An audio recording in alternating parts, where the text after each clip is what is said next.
ইসরায়েলরা বলেন এখানে আর্ক 800 বছর ছিল।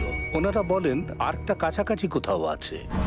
এটা তো আক্ষরিকভাবেই মাটির মধ্যে গর্ত। হ্যাঁ, ঠিকই বলেছেন। এটা নিয়ে কোনো লেখা হয়নি, কোনো ফিল্মও হয়নি। এখানে রাস্তা রয়েছে। শ্বাস নেওয়াও কঠিন। আর্কের সন্ধান করা খুবই বিপজ্জনক। অবিশ্বাস্য। ভাবতে পারবেন না এখানে কি রয়েছে। ভাবা যায় না।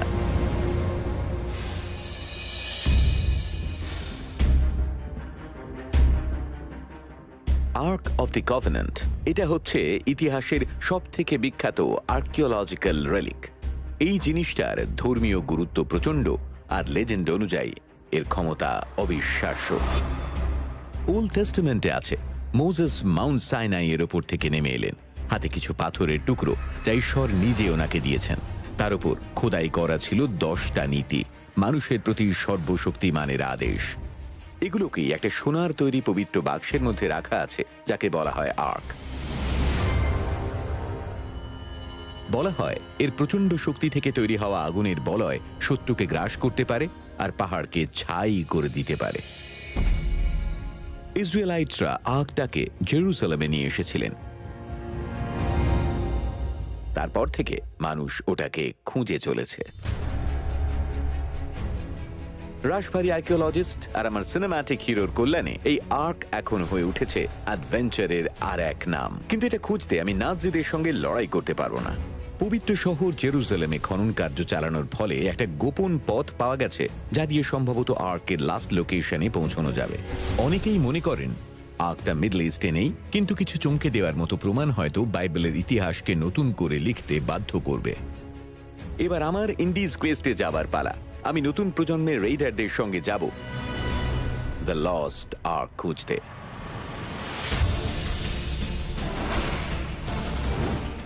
আমার নাম জশ গেটস। এটা দেখুন, আমার আর্কিওলজির ডিগ্রি আছে আর এক্সপ্লোরেশন আমার নেশা। আর এর জন্যই আমি অনেক অদ্ভুত অভিজ্ঞতার সাক্ষী হতে পেরেছি। এটা বিপজ্জনক, সত্যি বিপজ্জনক।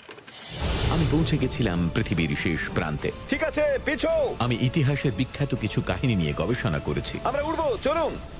আপনারা দেখছেন এক্সপেডিশন আননোন।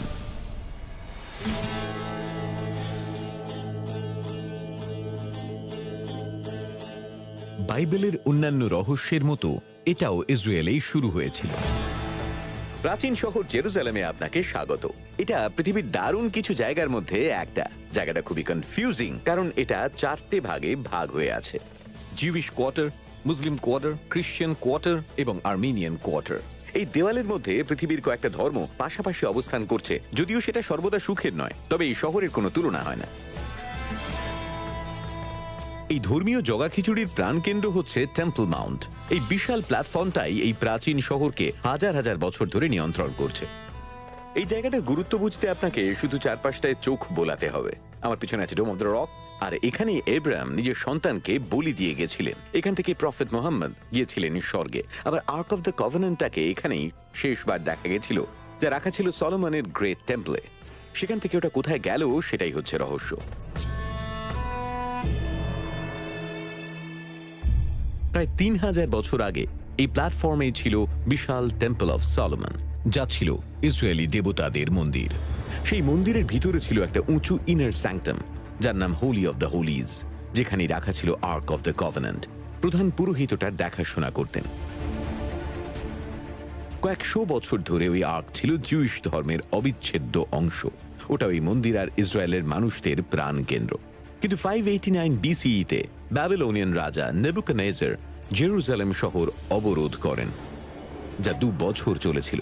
যুদ্ধের শেষে সলোমনস টেম্পল ব্যাবিলনিয়ানরা ধ্বংস করে দেয়। তারপর থেকেই ওই আর্কটাকে আর কোথাও খুঁজে পাওয়া যায়নি। একটা থিওরিতে এই হারিয়ে যাওয়া সম্পর্কে ব্যাখ্যা আছে। বলা হয় প্রফেট জেরেমায়া ব্যাবিলনিয়ান আক্রমণের কথা অনুমান করতে পেরেছিলেন, তাই উনি আর্কটাকে টেম্পল মাউন্টের কোনো গুপ্ত স্থানে লুকিয়ে রেখেছিলেন। কিন্তু ওটাকে খোঁজার কাজটা একেবারেই সহজ নয়, কারণ এই জায়গাটা শুধু যে ঐতিহাসিক তাই নয়, এটা পবিত্র। এই প্ল্যাটফর্ম এখন আরবদের নিয়ন্ত্রণে, আর ওখানে প্রবেশাধিকার সহজে পাওয়া যায় না। এই ওয়েস্টার্ন বা যাকে বলে ওয়েলিং ওয়াল হচ্ছে টেম্পল মাউন্ট প্ল্যাটফর্মের নিচু অংশ। জিউসরা এখানে প্রার্থনা করেন কারণ আর্ক একসময় যেখানে ছিল এটা তার সব থেকে নিকটবর্তী জায়গা যেখানে যাওয়া যায়। টেম্পল মাউন্ট হচ্ছে একটা পলিটিক্যাল বারুদের স্তূপ। এখানে সামান্য ইন্ধন পেলেই শুরু হতে পারে রক্তক্ষয়ী দাঙ্গা। একজন মাত্র আর্কিওলজিস্ট আছেন যিনি টেম্পল মাউন্টের নিচে কাজ করার সুযোগ পেয়েছেন, আর ওনার ডিগ সাইটে যাওয়ার জন্য আমি এক্সক্লুসিভ পারমিশন পেয়েছি। যাবার পথে আমি ব্যস্ত শহরটাকে একটু দেখে নিই। আমি এত বড় হয়ে গেলাম কিন্তু গুলি খেলিনি কেন? 1 2 3। যদিও 2700 বছর হয়ে গেল আর্কটা হারিয়ে গেছে, কিন্তু এটাকে আপনি আপনার বাড়ির কফি টেবিলে রাখতেই পারেন। জানেন, শেষবার যখন একজনকে ঢাকনা খুলতে দেখেছিলাম তার মুখ ঝলসে গিয়েছিল। দেখবো না, মানে এটা উচিত হবে না দেখা, আর আমি আর দেখবো না। আমার অভিজ্ঞতা বলে বাজারের যে কোনো জিনিস মুখে দেওয়া যায় না, কিন্তু আমার ক্রিউ একমত নয়।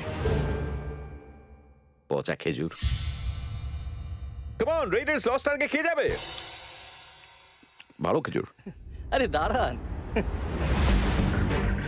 আমি জিউইশ কোয়ার্টারে এসেছি ওয়েস্টার্ন ওয়ালের কাছে আভি সলোমনের সঙ্গে দেখা করার জন্য। আভি, হ্যালো জশ, দেখা হয়ে ভালো লাগছে। আপনাকে দেখেও খুশি হলাম। উনি কাছাকাছি হওয়া ভীষণ গুরুত্বপূর্ণ একটা খনন কার্যের চিফ আর্কিওলজিস্ট। কতদিন হলো এখানে খোঁড়াখুড়ির কাজ করছেন? তা প্রায় 16 বছর। আপনি ঠিক কোন জায়গাটা খুঁড়ছেন? ওয়েস্টার্ন ওয়াল টানেলগুলোর ভেতরে। টানেলের ভেতরে? হ্যাঁ, টানেলের ভেতরে। এই জায়গার ধর্মীয় গুরুত্বের কথা মাথায় রেখে আমি একটা ট্রেডিশনাল টুপি পরেছি যার নাম ইয়ামাকা। এবার অভির সঙ্গে ওয়েস্টার্ন ওয়ালের নিচে যাব। জেরুজালেমের এই জায়গায় সবাই যেতে পারেন না। এই সেই সিল করা পথ যেখানে শেষবার গ্রেট টেম্পলের নিচে আর্কটা খোঁজার চেষ্টা শুরু হয়ে শেষ হয়ে যায়। এই যে মুখটা দেখছেন এটাকে বলা হয় Warren gate. Warren gate. Western ওয়ালের ভেতরে আর্কিওলজিস্টরা যে 4টে গেট পেয়েছেন তার একটা হচ্ছে ওয়ারেন গেট। এটা দিয়ে কি টেম্পল মাউন্টে পৌঁছানো যায়? হ্যাঁ, এটা কি সুড়ঙ্গের মতো? সুড়ঙ্গের মতোই। 1981-তে রেবাই ইহুদা মেরগেটস এখানে ঢুকতে চেষ্টা করেন, কারণ ওনার হিসাব অনুযায়ী আর্ক অফ কভেনেন্টটা টেম্পল মাউন্টের ভিতরেই আছে। উনি কতটা ভিতরে ঢুকেছিলেন? 30 মিটার। ওয়াও, উনি প্রায় 30 মিটার এগিয়েছিলেন কিন্তু আর্কটা খুঁজে পাননি। না, উনি আর্ক খুঁজে পাননি। রাবাইয়ের সুড়ঙ্গ খোঁড়ার কাজটা এতই বিতর্কিত ছিল যে দাঙ্গা শুরু হয়। 15 বছর পর ওয়েস্টার্ন ওয়াল টানেলসের একটা ছোট অংশ যখন পাবলিকের জন্য খুলে দেওয়া হয়, তার ফলে যে দাঙ্গা হয় তাতে 75 জন প্রাণ হারিয়েছিলেন। তারপর থেকে এখানে কেউ আর্ক খোঁজার চেষ্টা করেননি।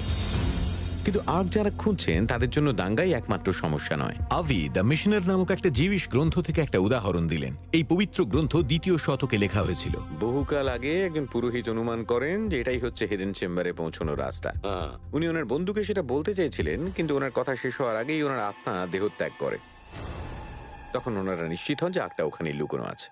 আর উনি যখনই সেটা বলতে চাইছিলেন তখনই উনি মারা যান। হ্যাঁ, আর্কের সন্ধান করা খুবই বিপজ্জনক। আভি আর্ক খুঁজছেন না, কিন্তু ওনার কাজের জন্য টেম্পল ম্যাপের কাছাকাছি পৌঁছে গেছেন। তাই ওনার টিম যাই পাবে তার বিশাল ঐতিহাসিক আর ধর্মীয় গুরুত্ব আছে। উনি আমাকে এই রাস্তার নিচে নিয়ে চললেন। আমি যতই নামছি সময়ের সমুদ্রে যেন পিছন দিকে চলে যাচ্ছি। এটাই হচ্ছে সত্যিকারের প্রাচীন জেরুজালেম। উপরের ব্যস্ত জীবনের আড়ালে এখানে সময় থমকে আছে। বাহ, অসাধারণ। আপনারা এগুলো উদ্ধার করেছেন? হ্যাঁ। আমাদের ঠিক উপরেই কি আছে? জেরুজালেমের মুসলিম কোয়ার্টার। উনি আমাকে যেখানে এনেছেন সেখানে দেখা যাচ্ছে শহরের নিচে কি অমূল্য সম্পদ রয়েছে। হাতুড়িটা নিন। এটা মাটির পাত্রের একটা টুকরো, এটা আরেকটা। এটা কত পুরনো মনে হচ্ছে? 1600 বছরের পুরনো। ও, অবিশ্বাস্য। আমরা সত্যি সত্যিই তার মানে টেম্পল মাউন্টের একেবারে শেষে এসে গেছি। হ্যাঁ। আচ্ছা, টেম্পল মাউন্টের ঠিক নিচে কতটা খোঁড়াখুঁড়ি হয়েছে? একটুও না। এখানে কি খোঁড়াখুঁড়ি করা আদৌ সম্ভব? না, এখানে কেউ কাজ করে না, এখানে কাজ করার অনুমতিই নেই। ইসরায়েলের আর্কিওলজিতে এটা একটা অন্ধকার জায়গা বলতে পারেন, দুর্ভাগ্যবশত। কিন্তু এর থেকে তো আপনি এই শহরের ইতিহাস সম্পর্কে গুরুত্বপূর্ণ তথ্য পাচ্ছেন। হ্যাঁ, নিশ্চয়ই নিশ্চয়ই। Alright, hey, thank you very much. You are welcome. দারুণ লাগলো আভি। আলী আমাকে কথা দিয়েছিলেন পৃথিবীর বিশেষ আর্কিওলজিক্যাল সাইটগুলোর মধ্যে একটায় নিয়ে যাবেন। দেখে অবাক হলাম জেরুজালেমের কত কিছু আমাদের অজানা রয়ে গেছে। তার মানে টেম্পল মাউন্টের বাকি অংশে খোঁড়াখুঁড়ি করা এখন সম্ভব নয়। কিন্তু এই শহরে একজন আর্কিওলজিস্ট আছেন যার নাম স্কট স্ট্রিপলিং। উনি এই শহরের রহস্যগুলো জানার অন্য একটা পথ দেখাতে পারেন। ওল্ড সিটিকে রক্ষা করত যে দুর্গ, তার ধ্বংসাবশেষের মধ্যে আমি টাওয়ার অফ ডেভিডে স্কটের সঙ্গে দেখা করলাম। স্কট, এই যশ, কেমন আছেন? ভালো আছি, দেখা হয়ে ভালো লাগলো। আচ্ছা, আমার মনে হয় যে অনেকে এটা মনে করেন আর্কটা টেম্পল মাউন্টেন নিচে লুকোনো আছে। আপনারও কি তাই মনে হয়? আমারও সেটাই ধারণা, কারণ আমরা জানি জিনিসটা শেষবার দেখা গিয়েছিল এই জেরুজালেমে, তাই এখানেই খোঁজা উচিত। কিন্তু 19th সেঞ্চুরি থেকে পলিটিক্যাল সমস্যা আর ধর্মীয় টেনশন এত বেড়ে গিয়েছিল যেখানে খুব বেশি খনন কার্য চালানো সম্ভব হয়নি। 19th আর 20th সেঞ্চুরিতে R.W. হ্যামিল্টন, চার্লস ওয়ারেনের মতো আর্কিওলজিস্ট আর জার্মান এক্সপ্লোরার কনরাড শেক সুযোগ পেয়েছিলেন টেম্পল মাউন্টেন নিচে অনুসন্ধান চালাবার। এখনকার দিনে যা করার কথা ভাবাই যায় না। তাহলে আপনি এখন ওল্ড সিটিতে এসেছেন কেন? হ্যাঁ, আমাকে কয়েকজন কলিগ আমন্ত্রণ করেছেন মাটিতে একটা গর্ত পরীক্ষা করার জন্য। মনে হচ্ছে এখানে একটা পথ আছে যা টেম্পল মাউন্ট এলাকা পর্যন্ত গেছে। ওয়াও, আক্ষরিকভাবে মাটিতে গর্ত রয়েছে? হ্যাঁ। কেউ ওখানে নেমে সার্ভে করেছেন কখনো? না, এই যুগের কেউ করেনি। কোনো ডকুমেন্ট নেই, কিছু পাবলিশড হয়নি, কোনো ফিল্মও হয়নি। আমরা আজ সেটাই করবার চেষ্টা করব। স্কট আমাকে ওনার সঙ্গে যাবার আমন্ত্রণ জানিয়েছেন। উনি মাটির মধ্যে এই গর্তটার রহস্য ভেদ করতে চান। আমরা প্রাচীন রাস্তা আর সরু গলিপথ দিয়ে সেই সাইটে পৌঁছলাম। সেখানে স্কট আমার সঙ্গে ওনার টিম মেম্বার অ্যালনের পরিচয় করালেন। উনি এই নতুন খুঁজে পাওয়া গর্তে নামার প্রস্তুতি নিচ্ছিলেন। এই আমি যশ, দেখা হয়ে ভালো লাগলো। আপনাকে দেখে মনে হচ্ছে কোনো কিছু এক্সপ্লোর করতে যাচ্ছেন। কোথায় গর্তের মুখটা কোথায়? আই এম সরি, এটাই কি সেই গর্ত? হ্যাঁ, এটাই গর্তের মুখ। এ বাবা, আমার ব্রেকফাস্ট করা উচিত হয়নি। আমি তো এর মধ্যে ঢুকতেই পারবো না। নিচটা দেখছেন? এ তো সাংঘাতিক। এটা প্রায় 40 ফিট গভীর। আপনাকে প্রথমে এই দড়ি দিয়ে নামতে আমি সাহায্য করব। বুঝতে পেরেছি, আপনি আমাকে এই গর্ত থেকে বার করার জন্য এটা ব্যবহার হ্যাঁ। করবেন। কনজিউমার পাওয়ার ড্রিলটা? হ্যাঁ, এটা কাজ করছে অবাক হওয়ার মতো। হ্যাঁ, আমি অবাক হচ্ছি সত্যি। ওকে, দেখা যাক কি হয়। গর্তটা প্রাচীন পাথরের টুকরোর নিচে চাপা ছিল। যেহেতু কেউ কয়েকশো বছর বা আরো বেশি সময় এখানে নামেননি, তাই বোঝাই যাচ্ছে না নিচের বাতাস আদৌ নিরাপদ কিনা, বা আদৌ ওখানে বাতাস আছে কিনা। আমরা একটা মিটার নিচে নামিয়ে দেখে নিচ্ছি ওখানে শ্বাস নেওয়ার মতো অক্সিজেন আছে কিনা। বিষাক্ত গ্যাস কিছু নেই, ওকে, শুধু অক্সিজেনের পরিমাণ সামান্য কম। সামান্য কম? কাজ চালানো যাবে। পরিমাণটা আরো কমবে কারণ আমরা অনেকে মিলে ওখানে নামবো। ওকে। নিচে নামার অনুমতি পাওয়ার পর আমরা কবজি আর গোড়ালিতে কাফ লাগিয়ে নিলাম, যাতে কাঁকড়া বিছে আর মাকড়সারা আমাদের উপর অভিযান না চালায়। ফাইনালি আমরা নামবো। জয় গুরু। আমি 3000 বছরের ইতিহাসের দিকে যাত্রা শুরু করলাম। নামছি। আশা করছি নিচে একটা পথ আছে যা দিয়ে সোজা আর্ক অফ দ্য কভেনেন্টের কাছে পৌঁছে যাব।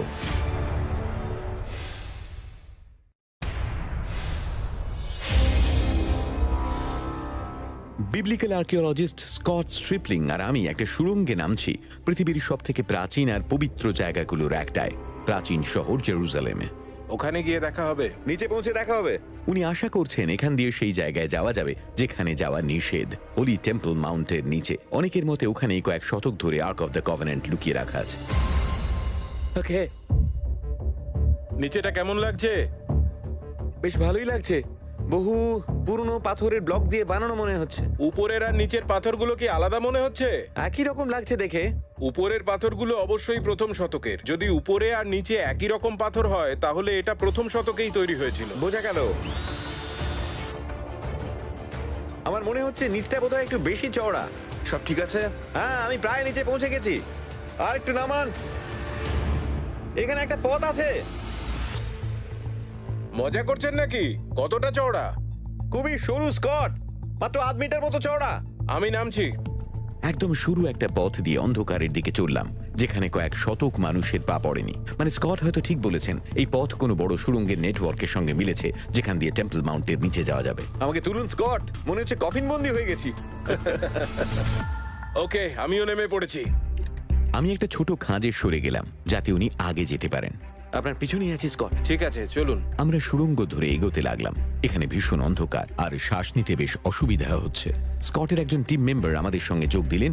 ওনার সঙ্গে আছে সাপ্লিমেন্টাল অক্সিজেন। দেখুন ছাদটা কেমন বদলে যাচ্ছে। এই যে দেখুন পাথরগুলো, এগুলো কিন্তু 2000 বছর আগে বসানো হয়েছিল। আমি একেবারে নিশ্চিত এটা হচ্ছে প্রথম শতকের ড্রেনেজ সিস্টেম। ওয়াও, এটা কতটা গেছে বলতে পারবেন? যতটা দেখতে পাচ্ছি তার থেকে বেশি। আমরা টেম্পল মাউন্টের দিকেই এগোচ্ছি। ওকে, দেখি কত দূর যাওয়া যায়।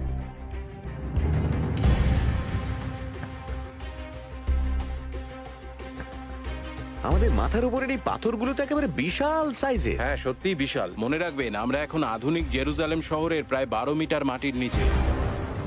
এর মধ্যে কিছু পাথরের অবস্থা অন্যগুলোর থেকে ভালো। মনে হচ্ছে ভিতরের পাথর ফেটে আছে। ভেঙে গেছে। ওটা নড়বড়ে মনে হচ্ছে। আপনি হাত দেবেন না। বুঝতে পেরেছি। যত গভীরে যাবেন নিচু হয়ে থাকুন। হ্যাঁ, শুয়ে পড়ুন, নিচু হন। ঠিক আছে? হ্যাঁ, পেরিয়ে গেছেন। আমরা টেম্পল মাউন্টের দিকে যত এগোচ্ছি জায়গাটা আরো কষ্টকর হয়ে উঠছে। যত এগোচ্ছি সুড়ঙ্গ তত সরু হয়ে যাচ্ছে বলে মনে হচ্ছে। আমি তো একেবারে জড়সড় হয়ে কোন রকমে কষ্ট করে এগোচ্ছি। দারুণ জায়গাটা, তবে ভীষণ ক্লস্ট্রোফোবিক। এমন বিপজ্জনক জায়গায় আমি বহুদিন আসিনি। এই প্রাচীন সুড়ঙ্গটা বেশ নড়বড়ে লাগছে। শ্বাস নিতে সমস্যা হচ্ছে। এখানে কি যে আছে তা শুধু ঈশ্বর জানেন। ও মাকড়সা, এখানে মাকড়সা থাকতেই হবে কেন? এর শেষেই হয়তো আছে the ark of the covenant. তাই ফিরে যাওয়ার কোনো প্রশ্নই নেই। ও মাই গড, কি দেখলেন? আপনি ভাবতে পারবেন না এখানে কি আছে। কি পেয়েছেন? আমি যা দেখছি তা নিজেরই বিশ্বাস হচ্ছে না। এই পাথরটার ওপর কনরাড শেখের সই রয়েছে। সালটা 1863। এই দেখুন, কনরাড শেখ ছিলেন 19th সেঞ্চুরির বিখ্যাত আর্কিওলজিস্ট। যে কয়েকজন টেম্পল মাউন্টের নিচে খনন কাজ করেছিলেন উনি তাদের অন্যতম। সেই সময় এখানে কাজ করা এতটা সমস্যার ছিল না। এখানে পরিষ্কার দেখা যাচ্ছে সি শেখ। তারিখটা একটু অস্পষ্ট হয়ে গেছে, কিন্তু এদিকটা দেখলে ওনার সঙ্গী এই যে এখানে তারিখ দিয়েছেন 1863। ভাবা যায় না। আপনি ভাবতে পারছেন এই লোকটা 150 বছর আগে কি দারুণ কাজ করে গেছেন। দেওয়ালে গ্রাফিতি আসলে করেছেন। উনি দেওয়ালে নিজের নাম লিখে গেছেন যাতে আমরা এটা খুঁজে পাই আর সবাইকে জানাতে আমি পারি। জানতাম আমার এখানে স্প্রে পেইন্টের ক্যান নিয়ে আসা উচিত ছিল। আমরা ইতিহাসের সাক্ষী হয়ে রইলাম। উনি এই সুড়ঙ্গ আবিষ্কার করে এখানে সার্ভে করেছেন, এটাই তার প্রমাণ। এটা একটা পজিটিভ প্রমাণ। আমরা আর্কিওলজিস্টরা তো প্রমাণ হিসেবে ইনস্ক্রিপশন খোঁজ করি। হ্যাঁ, এর থেকে পরিষ্কার প্রমাণ আর কি থাকতে পারে? এটা দারুণ। একদমই তাই। সত্যি অসাধারণ। ওকে, Excellent. দেখা যাক এই সুড়ঙ্গ এবার কতটা গেছে। ওনার এই সিগনেচারের মানে কি এই সুড়ঙ্গটা টেম্পলে যাওয়ার রাস্তা? আমাদের আরো এগোতে হবে, পথ আরো শুরু হয়ে যাচ্ছে। আমরা যতটা পারি ততটা এগোবো। যশ, এদিকের দেওয়ালটা তো ভাঙা। রাস্তা বন্ধ। রাস্তা বন্ধ। সুড়ঙ্গ আরো অনেকটাই দূরে গেছে বোঝা যাচ্ছে, কিন্তু এখানে তো পাথর ভেঙে পড়েছে। এখান দিয়ে ক্যামেরা ঢোকানো যাবে? ক্যামেরা ঢোকাবার জায়গা তো দেখছি না। এটা আনস্টেবল মনে হচ্ছে। আগামী দিনে হয়তো আমরা টাকা জোগাড় করে আবার এখানে ফিরে আসবো, আর তখনই দেখা যাবে সুড়ঙ্গটা টেম্পল মাউন্ট অব্দি গেছে কিনা। কিন্তু আজকের মতো আর কার পাচ্ছি না। আজ হলো না বন্ধু, আমাদের আরো লোকজন নিয়ে আসতে হবে আর এখানে খনন করতে হবে। আমরা আবার ফেরার লম্বা পথ ধরলাম, কিন্তু এখান থেকে ফেরা এতটা বিপজ্জনক হবে সেটা কল্পনা করিনি। হে গাইস, অক্সিজেনের ভীষণ অভাব হচ্ছে, আমাদের এক্ষুনি বেরোতে হবে। আপনি ঠিক আছেন স্কট? হ্যাঁ, আমার শ্বাস নিতে একটু কষ্ট হচ্ছে। হ্যাঁ, আমারও। ওকে, দেখা যাক আমরা একটু চওড়া কোনো জায়গা পাই কিনা।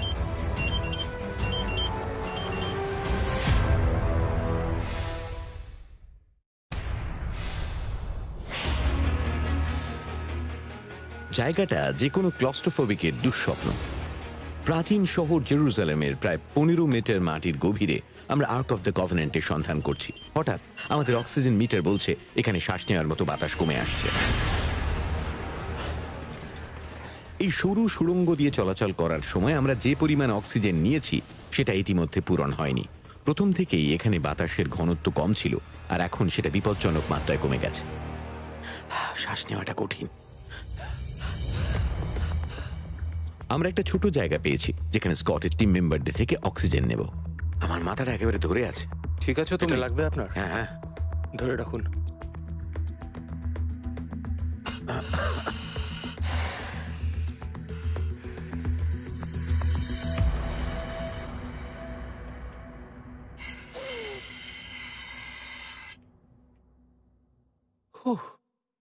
কি সাংঘাতিক, মনে হচ্ছে নতুন জীবন পেলাম। দারুণ। আমি সবসময় এটা নিয়ে ঘুরবো ভাবছি। এটা অনেকটা ব্লু ভেলভেটের মতো। চলুন এখান থেকে বেরোই, আর এটা সঙ্গে থাক, আবার দরকার হতে পারে। ভালোভাবে শ্বাস নিয়ে আমরা আবার বাইরের পথ ধরলাম। এটা লাগিয়ে নিন, আমরা টেনে তুলছি।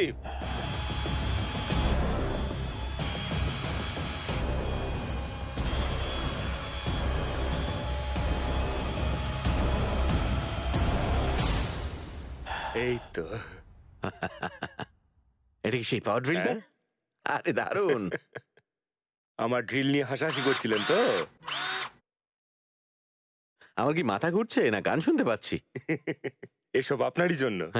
জেরুজালেম সত্যি সুন্দর শহর। স্কট হয়তো একটা এক্সকাভেশন টিম নিয়ে ফিরে আসবেন ওই সুড়ঙ্গে আরো ভিতরে ঢোকার জন্য, ওটা কতটা গেছে সেটা জানার জন্য। কিন্তু আপাতত যদি আর্ক টেম্পল মাউন্টেন নিচে থাকে তাহলে ওটা সমাধিস্থ হয়ে আছে ফিজিক্যালি আর পলিটিক্যালি। আমার সার্চের কথা বলতে আমি হাল ছাড়ছি না। আমি আরেকজন নতুন রিসার্চারের সঙ্গে দেখা করব। ওনার নিজস্ব একটা থিওরি আছে। ওনার মতে ব্যাবিলনিয়ানরা আক্রমণের আগেই আর্ক এই শহরের বাইরে চলে যায়। শুধু এই শহর ছেড়ে নয়, চলে যায় অন্য মহাদেশে, আফ্রিকাতে।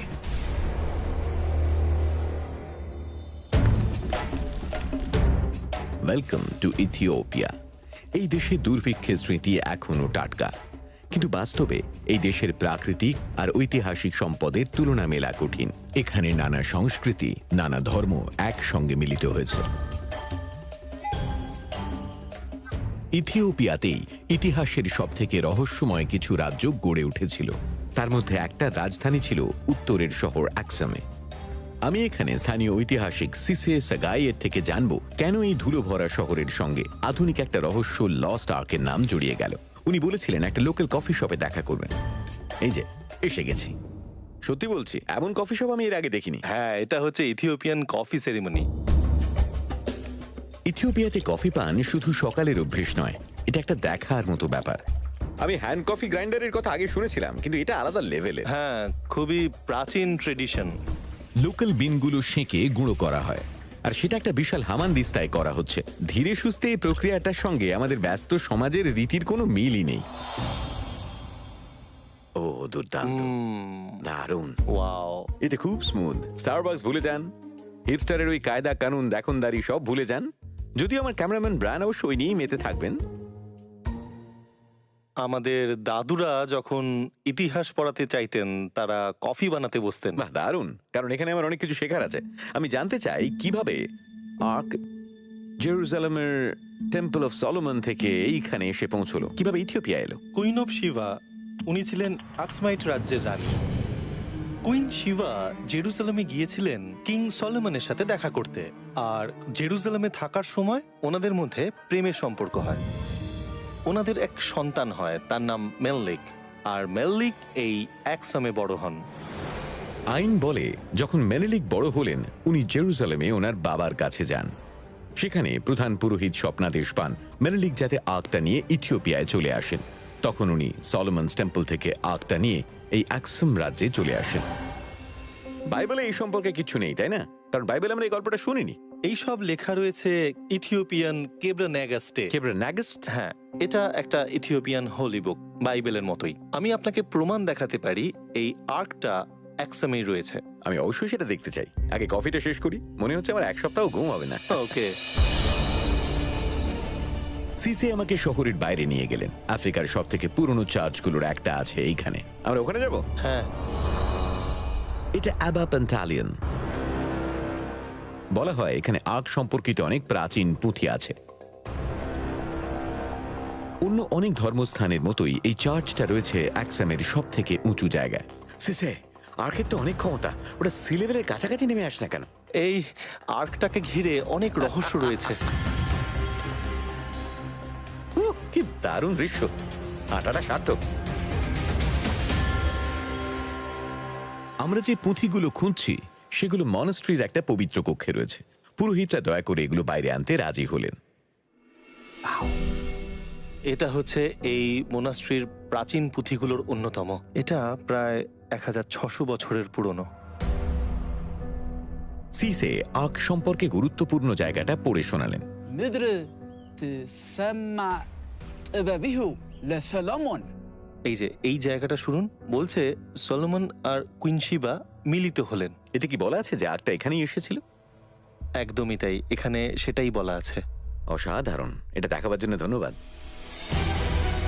ইথিওপিয়ার সাধারণ মানুষদের কাছে কেব্রানাগাস্টের কথাই হলো বেদ বাক্য।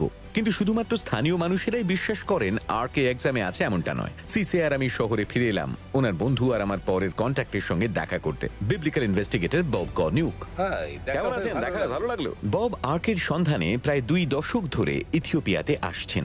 এখানকার লোকেদের সঙ্গে ওনার সম্পর্ক দারুণ। আমি প্রথম এখানে আসি 19 বছর আগে। প্রমাণ করতে চেয়েছিলাম আর্ক এখানে নেই, কিন্তু সন্ন্যাসীদের সাথে কথা বলে এখানে প্রমাণের খোঁজ করে দেখলাম মিলে যাচ্ছে। আমি যতবার এখানে আসছি ওনাদের গল্পের উপর আমার বিশ্বাস বেড়ে যাচ্ছে। ওনারা বলেন আর্ক, আসল আর্ক আর 10টা বাণীর মতন। আচ্ছা, আসলে এখানেই কোথাও আছে, এই শহরে? এই শহরে সেন্ট মেরিজ অফ জায়ন চার্চে। কেউ যদি ওখানে যান তাহলে কি ওটাকে দেখতে পারেন? একজন মাত্র ভেতরে গিয়ে ওটা দেখতে পারেন, আর্কের যিনি প্রহরী। আচ্ছা, সেই আর্কের প্রহরী কে? তাকে চার্চ অ্যাপয়েন্ট করে। মনে করা হয় উনি একমাত্র পবিত্র মানুষ যিনি আর্ক অফ দ্য কভেনেন্টের সামনে দাঁড়াতে পারবেন, আর উনি আমৃত্যু ওখানেই থাকবেন। যদি আমি সেই প্রহরীর কাছে চেকবুক নিয়ে যাই, আপনাকে লক্ষ লক্ষ ডলার দেবো বলি, তাহলে তাতেও হবে না? না না, কোনো আর্থিক মূল্যেই আপনি ভেতরে যেতে পারবেন না। আমার কাছে দেওয়ার জন্য লক্ষ লক্ষ ডলার নেই, আমি কেবলে কাজ করি। কিন্তু ওনারা যখন বিশ্বাস করেন আর্ক ওখানে আছে, আমি চেষ্টা করবো ওটা দেখার। এটা Saint Mary's of Zion church. এটাই ইথিওপিয়ার সব থেকে পবিত্র চার্চ। আমরা সেন্ট মেরির গেট দিয়ে ঢুকলাম। এখানে গায়ে গায়ে কয়েকটা চ্যাপেল আর চার্চ রয়েছে। এগুলোর মাঝেই কোথাও বলা হয় আর্ক অফ দ্য কভেনেন্ট রয়েছে। এই গেটের দিকে কি যাওয়া সম্ভব? এই এইখানে? লাইনটা পার করে আর মন্দিরের দিকে যাবার অনুমতি নেই। আচ্ছা, বুঝতে পেরেছি। বলুন তো, এই বিল্ডিং থেকে ওই প্রহরী কি কখনো বাইরে আসেন? সারা জীবন উনি কম্পাউন্ডের বাইরে আসেন না। উনি খুবই ধর্মপ্রাণ, বিশ্বাস করেন যদি নিয়ম ভাঙেন সর্বশক্তিমান সেখানেই ওনাকে হত্যা করবেন। আচ্ছা, আপনার কি মনে হয় এটা কি সম্ভব যে এই প্রহরীর সঙ্গে আমরা একটা কথা বলার ব্যবস্থা করতে পারি? আমরা ডিকনে একবার চেষ্টা করতে পারি। ওকে, দারুণ। একটু দাঁড়ান।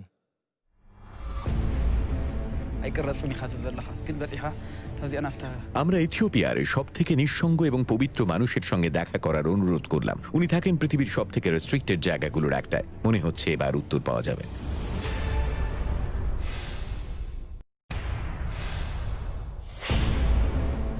আমি প্রাচীন শহর এক্সামে এসেছি। এটা একসময় শক্তিশালী ইথিওপিয়ান রাজ্যের রাজধানী ছিল। সম্ভবত এখানেই রয়েছে আর্ক অফ দ্য কভেনেন্ট। আমরা একজন নিঃসঙ্গ পুরোহিতের সঙ্গে দেখা করতে চাই। বলা হয় উনি আর্কের প্রহরী। ডিকন জানালেন যে উনি বাইরে আসবেন না। এই পর্যন্ত? হ্যাঁ, এই কারণ পর্যন্ত। এরপর আর এগোনো যাবে না, তাই তো? না, যাবে না। ওকে, আমাদের আগের অনেকের মতোই আমাদেরও ফিরে যেতে হবে। আর্কটা আমার থেকে মাত্র 15 মিটার দূরেই রয়ে গেল। কিন্তু ভিতরে না দেখে কি করে বিশ্বাস করি যে এই লেজেন্ডটা সত্যি? হিস্টোরিয়ান বব কর্নিউকের বিশ্বাস উনি প্রমাণ করতে পারবেন যে আর্ক এখানেই আছে। আমাদের শুধু চোখের সামনে থাকা প্রাচীন ক্লুগুলোকে পরীক্ষা করতে হবে। সত্যি এটা অবিশ্বাস্য। এটা হলো অ্যাক্সামের স্টেলাই ফিল্ড। এখানে অনেকগুলো প্রাচীন কলম রয়েছে, সেগুলোর গায়ে কিছু অদ্ভুত ছবি খোদাই করা আছে। এগুলো প্রায় 2 মিলেনিয়াম আগেকার। সত্যি আমি ভাবতেই পারছি না, এগুলোর ডিজাইনটা দেখেই মনে হচ্ছে যেন সায়েন্স ফিকশন। লোকের বিশ্বাস এই বিশাল মনুমেন্টগুলো তৈরি হয়েছে আর্ক এখানে আছে বলেই। অ্যাক্সামের রহস্যময় রাজ্যটা ছিল প্রাচীন বিশ্বের বাণিজ্যের অন্যতম কেন্দ্রস্থল। যদিও আর্ক জেরুজালেম থেকে উধাও হওয়ার কয়েকশো বছর পর অ্যাক্সাম উন্নতির শিখরে পৌঁছেছিল, কিন্তু আমি ইথিওপিয়ান পুঁথিতে দেখলাম বলা আছে যে পবিত্র বাক্সটা এখানেই আনা হয়েছিল। আর এই কলামগুলো ছোট থেকে বড় নানা মাপের আছে। কিন্তু একটা বিশেষ স্টোন মনুমেন্ট বব আমায় দেখাতে চাইলেন। এখানে একটা স্টেল পড়ে গেছে। এটার আকার আকৃতি খুব একটা বড় নয়, কিন্তু এর নিচে খুব ইন্টারেস্টিং কিছু আছে। এর নিচে? হ্যাঁ, এর উল্টো দিকে কিছু একটা খোদাই করা, সম্ভবত এর প্যাডেস্টাল। এর উপরে কিছু একটা ছিল। পাথরের উপরে এটা 2000 বছরের পুরনো একটা ছবি। এটা হচ্ছে আর্ক অফ কভেনেন্টের বাক্স। অসাধারণ, এটা তো দারুণ একটা ব্যাপার। এখানে একটু সাবধানে থাকবেন, কারণ শেষবার যখন একজন এটা দেখতে ঢুকেছিলেন একটা সাপ বেরিয়ে ওনাকে কামড়ায়। তাকে 2 দিন হসপিটালে থাকতে হয়েছিল। বব যখন এটা বললেনই তখন মিনিট 2 আগে বলা উচিত ছিল। না বলার থেকে দেরিতে বলা ভালো। এখান থেকে বেরিয়ে পড়ি। যদি বব ঠিক বলে থাকেন তাহলে এই 2য় শতকের ডিজাইনটাই আর্কের সব থেকে পুরনো ছবি, আর এটাই হয়তো প্রমাণ যে ওটা ইথিওপিয়াতেই আনা হয়েছিল। ইথিওপিয়াতে আর্ক থাকার দাবিকে কিন্তু শুধু এই জায়গাটাই সাপোর্ট করছে না।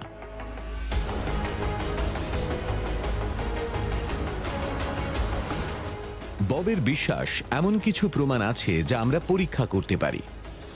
একটা বিতর্কিত থিওরি অনুযায়ী আর্ক সেন্ট মেরিজে পৌঁছানোর আগে ইজিপ্টে গেছিল, সেখান থেকে নীল নদ দিয়ে পৌঁছয় ইথিওপিয়ার একটা গোপন দ্বীপের মনেস্ট্রিতে, যার নাম টানা কিরকোস। বব এখন সেখানেই যেতে চান।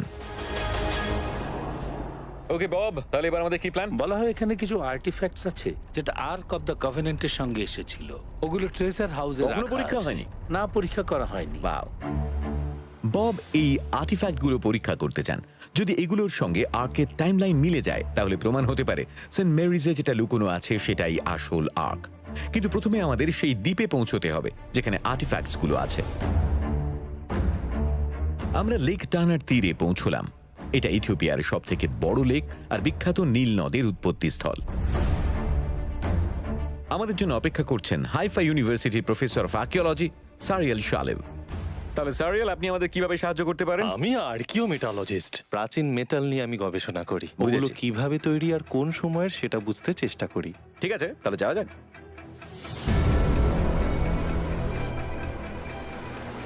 আমরা লেক টানার উপর দিয়ে এগিয়ে চললাম। যদিও আমি ঠিক করেছি স্থানীয় ওয়াইল্ড লাইফে দেখা পেলে একবার সাঁতার কাটতে নামবো। ওই যে হিপ্পো। ওয়াও! মনে হচ্ছে এখানে কুমিরও আছে।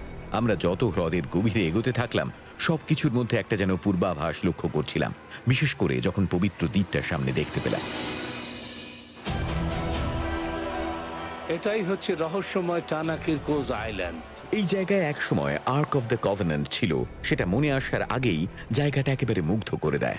জায়গাটা বনে ঢাকা। হ্যাঁ, এখানকার পরিবেশটা বেশ গা ছমছমে।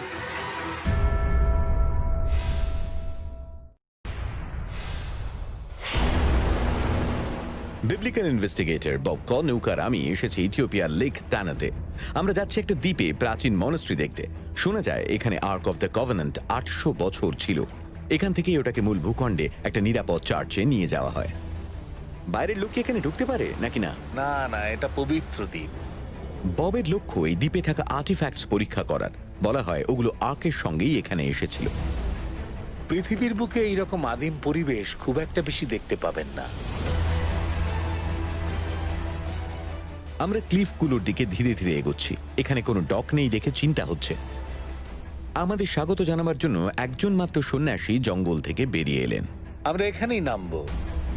আমাদের ভাগ্য ভালো, বব এই বয়স্ক সন্ন্যাসীকে আগে থেকেই চিনতেন, কিন্তু উনি ওনার দ্বীপে আর্টিফ্যাক্টস পরীক্ষা করার অনুমতি কোনোদিনই দেননি। আবুজ গাব্রিয়েল, আপনি এসে গেছেন? অনেকদিন পর দেখা হলো। কেমন আছেন আপনি? ও, দেখা হয়ে বেশ ভালো লাগলো। হ্যালো। হ্যালো।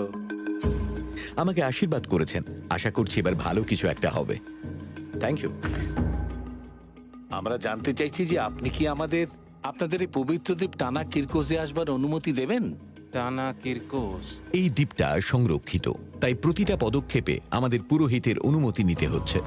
ঠিক আছে। আপনাকে অনেক ধন্যবাদ। ওকে, থ্যাংক ইউ ভেরি মাচ।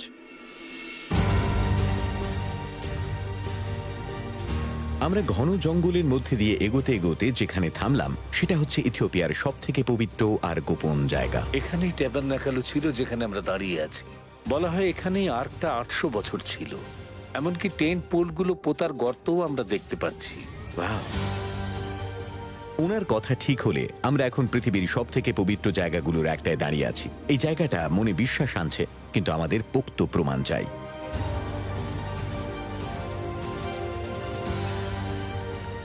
সন্ন্যাসী আমাদের একটা ফাঁকা জায়গায় নিয়ে গেলেন, আর সেখানেই আমরা এই দ্বীপের পবিত্র সম্পদ দেখতে পেলাম। বাহ, এটা অসাধারণ। এই যেটা দেখতে পাচ্ছেন এটা ভল্টের মতো। এখানে পবিত্র জিনিসগুলো রাখা আছে। এই বিল্ডিংটা কত পুরনো হবে? এটা সম্ভবত 800-900 বছর বা 1000 বছরের পুরনো। এই বিশাল সাপের খোলসটা দেখুন, এটা জানিয়ে দিচ্ছে এই দ্বীপে কাদের বাস। ওনারা বলেন এর মধ্যে যা আছে সবই পবিত্র জিনিস। ওগুলো আর্কের সাথে এই দ্বীপে আসে। অ্যাবট, হ্যাঁ বলুন। আমরা কি এই ট্রেজারি রুমের ভেতরটা দেখতে পারি?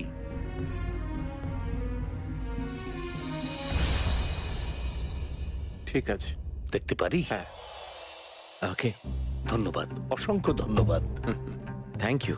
এই বিল্ডিং এ বাইরের লোককে ঢুকতে দেওয়ার কথা শোনা যায় না। আমি কৃতজ্ঞতার সঙ্গে এগিয়ে চললাম। জুতোগুলো খুলে আসুন। জুতো খুলবো? ওকে।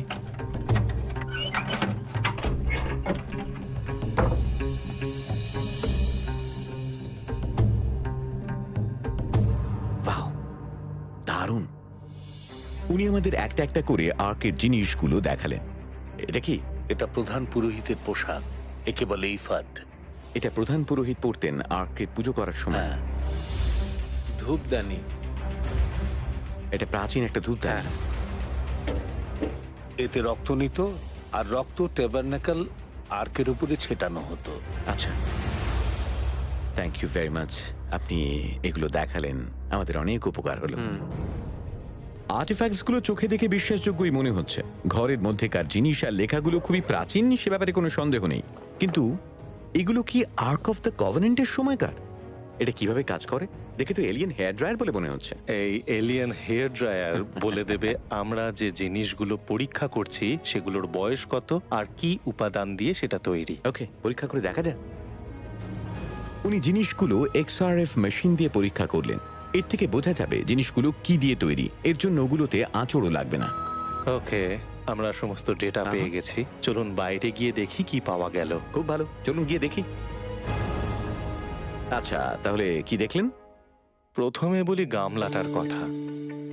গামলাটা কপারের তৈরি আর ওতে 15.3% জিঙ্ক আছে। ওকে, এটা খুবই গুরুত্বপূর্ণ কারণ এটা 0 সালের আগেকার হতে পারে না। এটা কেন বলছেন? কারণ তার আগে কেউ জানতো না যে মেল্টেড কপারে কিভাবে এতটা পরিমাণ জিঙ্ক যোগ করতে হয়। আচ্ছা, বুঝলাম। মানে যে জিনিসটা ওনারা বলছেন খুবই পুরনো, আর্কের সময়কার, সেটা অত পুরনো নয়। একদম। এবার এই ধূপদানিটার কথা বলবো। এই যেটাকে ওনারা প্রাচীন বলছেন এটা লোহার তৈরি। সমস্যা হচ্ছে যে লোহা দিয়ে ওটা বানানো, আমাদের মেশিন তাতে কোনো অর্গানিক মেটেরিয়াল পায়নি। আমাদের একটা সিস্টেম আছে যাতে কার্বনের ডেটা জানা যায়, তার জন্য আমাদের কয়েক মিলিগ্রামের খুব ছোট একটা স্যাম্পেল লাগবে। ওনারা কখনোই সেটা অ্যালাউ করবেন না।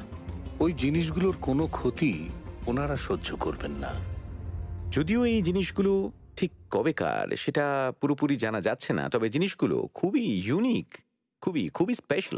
এগুলো অবশ্যই বাইবেলে আর্কের সাথে ব্যবহার হওয়া যে জিনিসগুলোর কথা উল্লেখ করা আছে তার সাথে মেলে। আচ্ছা। এই সমস্ত ইউনিক জিনিসগুলোর সত্যি কোনো তুলনাই হয় না। এমন কোনো জিনিস আমি আগে দেখিনি। মানে আর্ক এখানে থাকার গল্পটা এগুলো কিছুটা হলেও সমর্থন করছে, কিন্তু শক্তপোক্ত, মানে মজা করছি না, প্রমাণের ক্ষেত্রে আমাদের এখনো বিশ্বাসের উপরই আস্থা রাখতে হচ্ছে।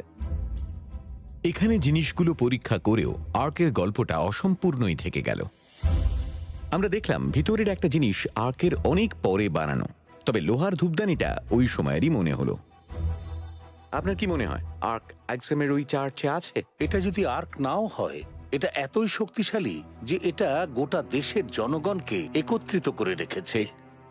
আর্ক কি এক সময়ে বিচ্ছিন্ন দ্বীপে ছিল আর এখন ওটা এক্সামের চার্চে রাখা আছে? আমার কাছে যথেষ্ট বিশ্বাসযোগ্য এভিডেন্স নেই, কিন্তু একটাই মানুষ এর উত্তর দিতে পারেন। মেরিজ চার্চের আর্কের প্রহরীর সঙ্গে কথা বলার শেষ চেষ্টা না করে আমি অন্তত ইথিওপিয়া ছাড়ব না।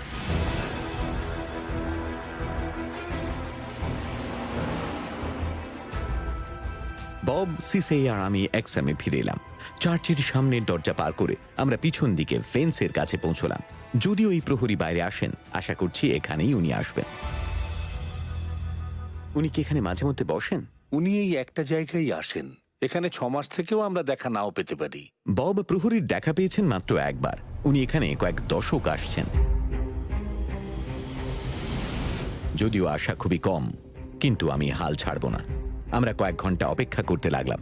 এক্সাম শহর নিজের ছন্দে এগিয়ে চলল। ওই যে যশ, ওই যে উনি ওই কোণে, ওখানে, ওই যে উনি আসছেন গেট দিয়ে।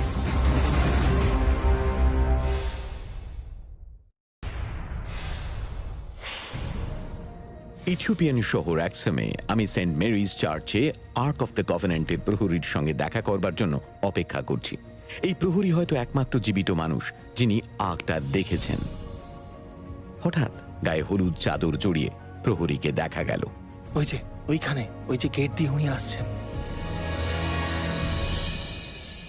Aber ده حد der يوم Neisterling. فويت أمه Aber. سلمو আমাকে মনে আছে? Aber এরা আমার বন্ধু। যশ, আপনার দেখা পাওয়াটা পরম সৌভাগ্য। আমি ওনাকে জিজ্ঞেস করতে চাচ্ছিলাম সব থেকে পবিত্র জিনিসটার কাছে থাকার অনুভূতিটা ঠিক কেমন। هو উনি বলছেন এটা হলো সর্বশক্তিমানের বাড়ি, এটা ঈশ্বরের বাড়ি। ঈশ্বর এখানে প্রতিদিন বাস করেন। সর্বশক্তিমানের বাড়িতে আপনাদের স্বাগত। Thank you very much. Thomas Saganello. إيش باتاشين إيش Denahun. Yash, আপনি সত্যিই একজন বিশেষ মানুষ, কারণ এত কথা উনি কারো সাথে বলেন না। উনি কোনো কিছু নিয়ে মন্তব্য করেন না। আমার মতে আপনাদের দুজনের জন্য এটা সম্ভব হয়েছে। ইন্ট্রোডাকশনের জন্য অনেক অনেক সত্যি ধন্যবাদ। অসাধারণ। অসাধারণ একটা অভিজ্ঞতা, আপনাকে আশীর্বাদ করেছেন।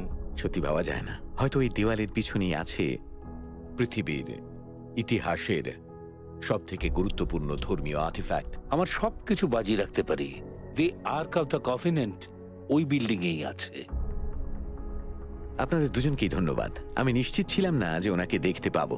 সে জায়গায় উনি এগিয়ে এসে আমাদের সঙ্গে কথা বলেছেন, পুরো ব্যাপারটা অবিশ্বাস্য। প্রহরীর আশীর্বাদ পেয়েও আমার সন্দেহ দূর হলো না।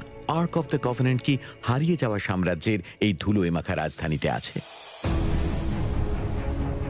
নাকি ওটা জেরুজালেমের মাটির নিচে ইতিহাসের সব থেকে বড় মন্দিরের ধ্বংসস্তূপের মধ্যে রয়েছে পাথরের দেওয়াল আর বারুদের রাজনীতির আড়ালে? আমি সন্ধান করতে করতে এমন জায়গায় গেছি যেখানে কেউ যায় না, এমন কিছু পরীক্ষা করেছি জায়গা অন্তত আগে হয়নি। সত্যি বলতে কি, এই এক্সপিডিশন শেষ করে মনে হচ্ছে আমি আর্কের ক্ষমতার একটু ঝলক দেখলাম। এর ক্ষমতা চোখের সামনে না থেকেও এটা এমন দাঙ্গা বা যুদ্ধ বাঁধিয়ে দিতে পারে যা মহাকাব্য হয়ে যাবে। আবার এটা ইথিওপিয়ার মানুষের বিশ্বাসকে দৃঢ় করেছে। আমি রেইডার্সদের থেকে একটা লাইন বলতে পারি, সম্ভবত এটাই সত্যি যে আর্ক এমন একটা জিনিস যা মানুষের হাতের বাইরেই থাকা ভালো, কারণ এটা এই পৃথিবীর জিনিস নয়, আর তাই এটা যেখানে আছে সেখানেই ভালো আছে, লোকগাথার রাজত্বে।